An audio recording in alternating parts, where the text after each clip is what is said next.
4 நிமிட நற்செய்திக்கு உங்களை வரவேற்கிறேன். கிறிஸ்துவுக்குள் எனக்கு மிகவும் பிரியமான தேவர்களே, நீங்கள் சத்தியத்தை சரியாக அறிகிறதுனால உங்களாலே ஒரு சாதாரண வாழ்க்கை வாழ முடியாது. சத்தியத்தை அறிந்தவர்கள் வேதத்தில் பாருங்கள், யார் சரியாக அறிஞ்சிருந்தாங்க? காலேபு, யோசுவா, எலியா, எலிசா, தாவீது, பவுலு, பீட்டர், இவங்க யாருமே சாதாரண வாழ்க்கை வாழலை பாருங்கள். அதற்கு சில காரணங்கள் உண்டு. இன்றைக்கு ஒரே ஒரு காரணத்தை நான் உங்களுக்கு சொல்ல விரும்புகிறேன். என்னோடு இணைந்து கொள்ளுங்கள். பாருங்கள், இவர்கள் எல்லாரும் தேவனுடைய விருப்பத்தை நிறைவேற்றினார்கள். இவர்கள் யாவரையும் தேவனால் பயன்படுத்த முடிந்தது. ரைட்? ஏன் தெரியுமா? தே குட் பிலீவ் த அன்பிலீவபிள். நம்ப முடியாததை நம்பினார்கள். எதை நம்பினாங்க? இரும்பு கோடரியை மிதக்க வைக்க முடியும் என்று நம்பினான். யார்? எலிசா. எலியா என்ன நம்பினார்? மழையை எப்போனாலும் வர வைக்கலாம், எப்போனாலும் ஸ்டாப் பண்ணலாம். அதை நம்புறாரு பாருங்கள். நம்புகிற மாதிரியே இருக்கு. காலேபு, யோசுவா என்ன நம்பினாங்க?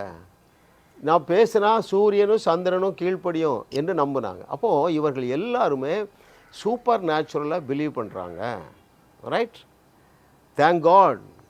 என்னுடைய வியூவர்ஸ் அநேகர் 100 செய்தி, 200 செய்தி, 500 செய்தியெல்லாம் கேட்டவங்க தண்ணீரை போல அற்புதம் செய்கிறார்கள். பேதுரு, பவுலை போல அற்புதம் செய்கிறார்கள்.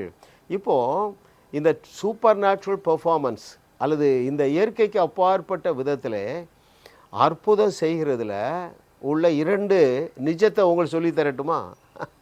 ரைட்? முதலாவது நிஜம் என்ன தெரியுமா? ஊழியங்களிலே லகுவான ஊழியம் என்னது? அற்புதம் செய்கிறது தான். நான் சொன்ன பாருங்கள், கோடரி விழுந்துட்டு என்ன செய்யணும்? ஒன்று முள்ள மூங்கி கஷ்டப்பட்டு அதை தேடணும். அது கஷ்டம். கொம்பை வெட்டி போட்டால் மிதந்துருது. எவ்வளவு லகுவாக இருக்குது பாருங்கள். அப்போ அதனால தான் நான் சொல்லுறேன், ஊழியங்களிலே லகுவான ஊழியம் அற்புதம் செய்வது. புதிய ஏற்பாட்டில் பாருங்களேன். ரைட்? அங்கே நூற்றுக்கணக்கான வியாதியஸ்தர்களை படுக்க வச்சுட்டாங்க. யாரை நம்பி? நம்ம பேதுருவை நம்பி. அத்தனை பேருக்கும் முழங்கால் போட்டு கண்ணீர் விட்டு ஜெபிச்சு அவன் செத்தே போயிருப்பான் இல்லையா? என்ன செஞ்சார்? எப்பா எல்லாரும் வரிசையாக கிடத்துங்க. ஜம்முன்னு இவர் நிழல் படுற மாதிரி நடக்கிறாருங்க. எல்லாரும் சுகமானார்கள்னு எழுதியிருக்கு. அத்தனை பேரும் சுகமானார்கள். அதனால தான் நான் சொல்கிறேன், ஊழியங்களிலே ஒரு சண்டே கிளாஸ் ஊழியத்தை விட அற்புதம் செய்கிறது மிக மிக எளிதானது. இரண்டாவது, அதில் உள்ள ரகசியத்தை கற்றுக் கொடுக்க போகிறேன். எத்தனை பேர் ரெடியாக இருக்கிறீங்க? இல்லை, எல்லாருக்கும் ஆசை தானே. இயேசு கிறிஸ்துவை போல் அற்புதம் செய்கிறதுக்கு உங்களுக்கு ஆசையாக இருக்கா? அதில் ஒரே ஒரு சீக்ரெட் தான் இருக்குது. அதையும் உங்களுக்கு கற்றுக் கொடுக்க போகிறேன். அது என்ன தெரியுமா? சீக்ரெட்டே இல்லை என்பது தான் சீக்ரெட். என்ன அங்கிள் சொல்கிறீங்க? ஆமாம், there is no secret in performing miracles.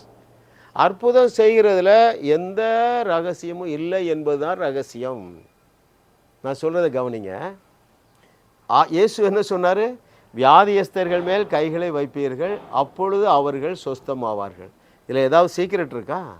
கிருபை பாருங்கங்க. மலையை பார்த்து பேசுங்க, கேன்சர் கட்டியை பார்த்து பேசுங்க, மறைஞ்சு போகும்.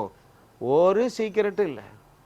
நூற்றுக்கணக்கான நபர்களை ஒவ்வொரு மாதமும் தேவன் என்னை கொண்டு சுகமாக்குகிறார். என்னிடத்திலிருந்து வல்லமை போன மாதிரியே தெரில. It is invisible. ரைட்? ஆனால் பேசுனா போகுது. கேன்சர் கட்டி மறைஞ்சிருக்கு, கொழுப்பு கட்டி மறைஞ்சிருக்கு. மறைய வேண்டியதெல்லாம் மறையுது. உதயமாக வேண்டியதெல்லாம் உதயமாகுது. உங்கள் வாழ்க்கையில் என்ன பிரச்சனைங்க? இந்த அற்புதம் செய்கிற வாழ்க்கைக்குள்ளாக வாங்கலுங்க. கர்த்தர் உங்களை கொண்டு பலத்த அற்புதம் செய்வார். உங்களுக்கு என்னெல்லாம் தேவைங்க? ஒரு மனுஷன் ஒரு வெற்றிகரமான வாழ்க்கை வாழுவதற்கு ஒரு குறைந்தது 3 வேணும். ஒன்று ஆரோக்கியம் வேணும், 2வது ஐஸ்வர்யம் வேணும், 3வது சாட்டிஸ்ஃபேக்ஷன் வேணும், புகழ் வேணும். இவை எல்லாவற்றையும் நீங்கள் பெற்றுக்கொள்ளுவதற்கு எளிதான வழி அற்புதம் செய்கிற வழிதான். இதை கேட்டுக்கொண்டிருக்கிற ஒவ்வொருவரையும் அதற்காக தேவன் முற்றிலுமாக தகுதிப்படுத்தி விட்டார். முற்றிலுமாக உங்களை வல்லமைப்படுத்திட்டாருப்பா.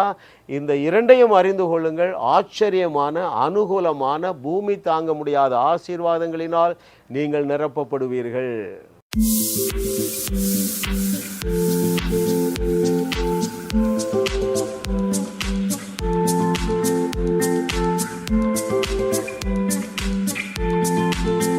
ஜாஸ் மினிஸ்ட்ரீஸ் யூடியூப் சேனலில் தொடர்ந்து செய்திகளை கேளுங்கள், சப்ஸ்கிரைப் செய்யுங்கள், வீடியோக்களை லைக் செய்து பலரோடும் பகிர்ந்து கொள்ளுங்கள்.